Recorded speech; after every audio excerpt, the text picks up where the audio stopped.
Awesome,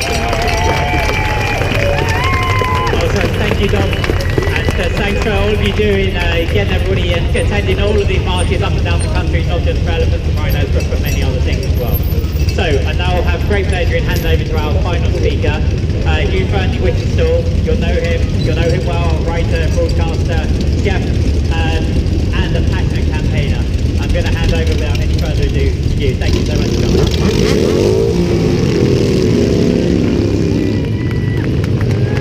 Thank you so much, and thank you for being here.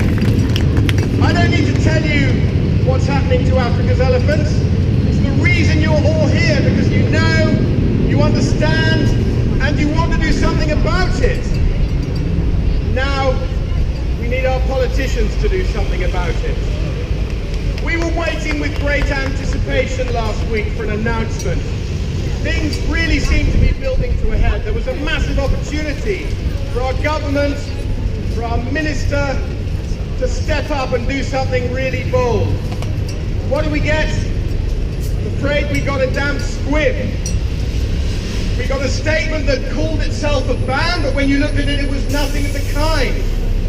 There was only a single clear statement on the release from DEFRA that I saw last week, and it said all ivory from before 1947 will be unaffected by these measures and can continue to be traded. Is that what we wanted to hear? No! Is that pretty much the opposite of what we wanted to hear? Yes! And why? Was this document released to reassure the antiques trade in this country and collectors of ivory trinkets that they had nothing to worry about because it was business as usual for ivory? Is that the right message? No! What a missed opportunity. Based on a really spurious argument.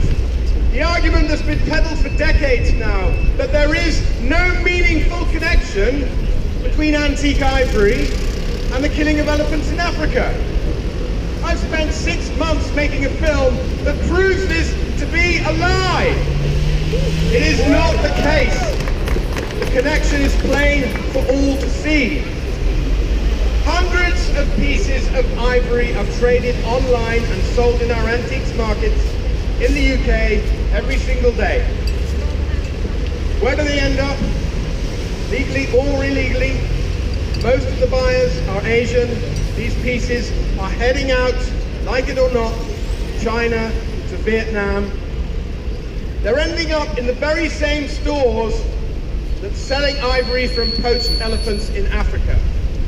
If we continue to allow this to happen in the UK, or in other European domestic markets, or anywhere in the world, the ivory will end up where it's wanted the most, in Asia.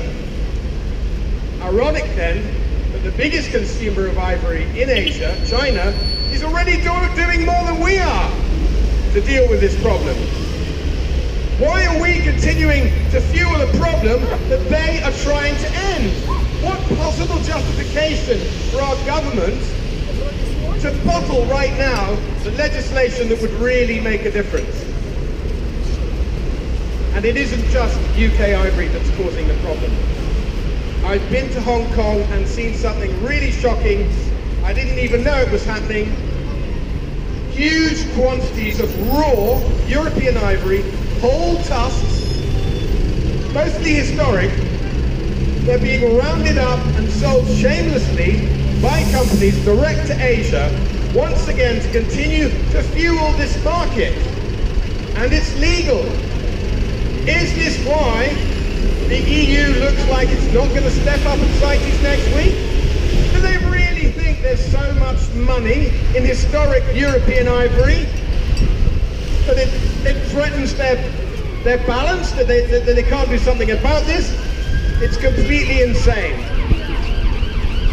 Undercover footage that I've seen has this European ivory mentioned in the very same breath as poached ivory from African elephants. I can get it from Europe, I can get it from Africa, I can get whatever you need. You'll see that footage in our film in a few weeks from now. Unbelievably shocking, but not hard to solve this problem. So like everybody else who's been standing up here today and shouting with tremendous passion and great insight, many of them working on this problem for many, many more years, decades of expertise and passion. In that respect, I admit I'm a Johnny-come-lately, but by God, I've been shocked at what I've seen, and by God, like you, I want to do something about it. So are we going to do something about it? Yeah! Well, that's why I've got this in my hand.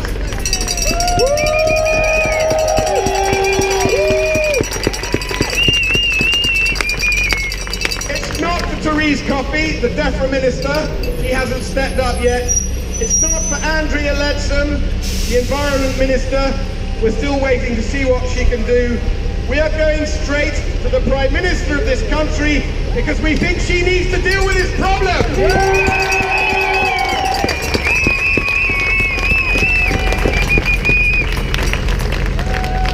So, ladies and gentlemen, a few minutes from now, we will be going through the gates into Downing Street and delivering this letter. A letter which I'm delighted to say has been amended in an important way since it was first drafted, and it's been amended to acknowledge what happened, or rather didn't happen, last week. We've added an addendum, and the crucial paragraph goes like this. If the UK government wants to prove its intentions in working towards a total ban of the domestic trade, there will be a perfect opportunity at CITES next week. We call on the UK delegation in Johannesburg to vote in favour of the resolution encouraging nations around the world to ban their domestic ivory trades.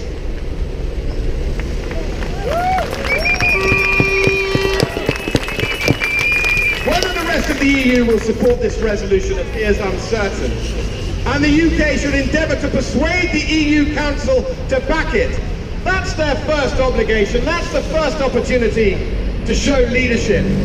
Persuade the EU to change their mind now. It's not too late. They need to recognise the connection we've been talking about between European ivory, between UK ivory, and the killing of elephants in Africa. They cannot walk away, they cannot deny that connection anymore. Thank you. If we fail to persuade the EU, that's not the end of our obligation or opportunity. The paragraph goes on, if necessary, the UK should follow its conscience and vote separately, as it has done in the past, with supporting the ban on fishing for bluefin tuna in 2010. And what a rightful move that turned out to be. So now is the time for the UK to take a principled stand again and to do all it can to save elephants from extinction. Thank you very much, everybody.